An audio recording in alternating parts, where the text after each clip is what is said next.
Voice search may not be as big as you think it is. Here's why. Hi everybody, Enge here. I'm going to talk to you about voice search today. I'm actually really passionate about voice search, and I really think it's a cool thing and a developing opportunity that a lot of brands should be pursuing. But I do think what people think about voice search and how big this market is just way overdone.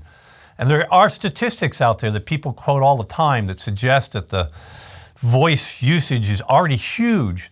But the reality is that those statistics are deceptive and in some cases completely misquoted. There are three basic reasons why this is true. First of all, frequently cited metrics about voice search are inaccurate.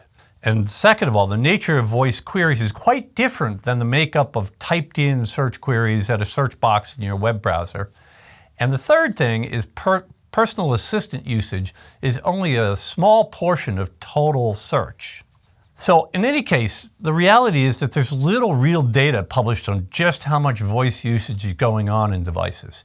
We do have the oft-quoted prediction about voice search by Enge, who at the time I believe was chief scientist at Baidu. And what he said is that 50% of all search would be comprised of voice and image search queries. Most people actually attribute the quote to ComScore because they republished his quotation, but it was actually Enge. And most people actually said that he said it was 50% of all queries would be voice without noting the visual search part. So it's even completely misquoted. But the reality is we know now that this prediction was very optimistic and hence greatly exaggerated.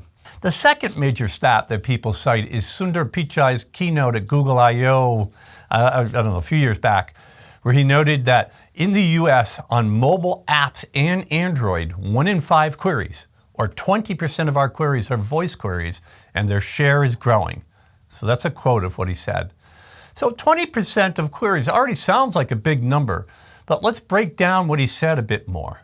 First of all, his quote did not reference queries that go to desktop devices where the voice query share is probably really close to 0. It also didn't include queries via browser on Android devices, and it may be that significantly more queries happen in regular browsers on Android devices than within the Google Assistant, for example. And it also didn't include Google queries that take place on iOS devices where installations of the Google Assistant are probably quite a bit lower. And so nearly all Google queries there happen via browser. You know, once you think through all those factors, then maybe that 20% number is a lot less significant than it sounded at the time. But I want to share a little more data. There's a little study that was done by Bryson Monnier, which is actually an analysis of 3,000 voice queries done by his family. I'm going to show a screenshot here. This is an image from the study that Bryson did of that data. When you look at the data here, between playing music, telling Google Home to stop, setting timers, home control, and adjusting the volume of things, that makes up 72% of all the queries. And in fact, there isn't much trace of anything actionable for the great majority of businesses with websites, unless you happen to run a music service. So next, let's look at a study from NPR. And one of the interesting data points in this study is a day parting graphic that they created that shows how usage of smart speakers by users varies throughout the day. And when you look at this, you see that mostly that they aren't really traditional search queries also, similar to what we saw in Bryson's data. And further, this is what Third Door Media's Greg Sterling had to say about this data.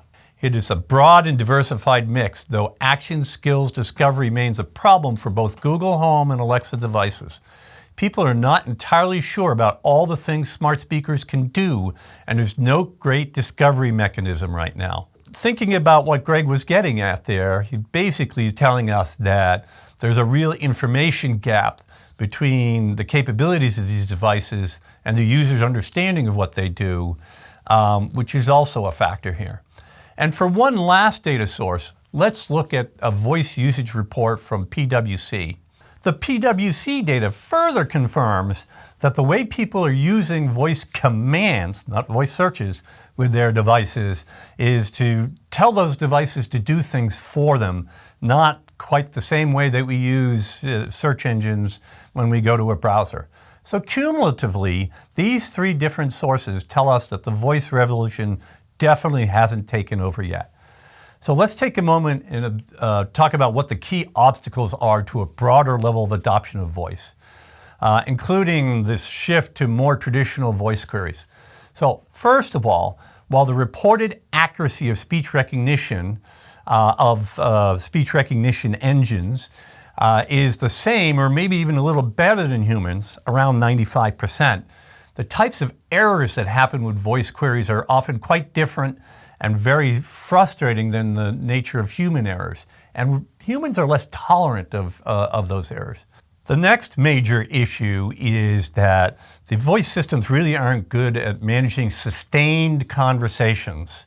So what happens is that users might want to say something, and then they might want their next thing they say to build on what they said before, but the devices aren't really good at tracking and remembering what's happened and maintaining what we might call a cognitive conversation. Ultimately, as Greg Sterling says, users do not understand the wide range of capabilities that personal assistants offer.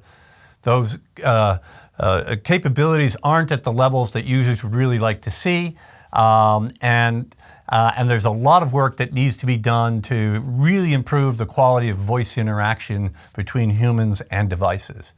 All three of these areas need to improve for voice to realize its full potential. These improvements are coming, and we will get there, but it will take some time. So hopefully you enjoyed this episode of Here's Why. Thanks for watching. And if you did, consider clicking on the subscribe now button that you see below, and that way you won't miss any future episodes of Here's Why. Thank you.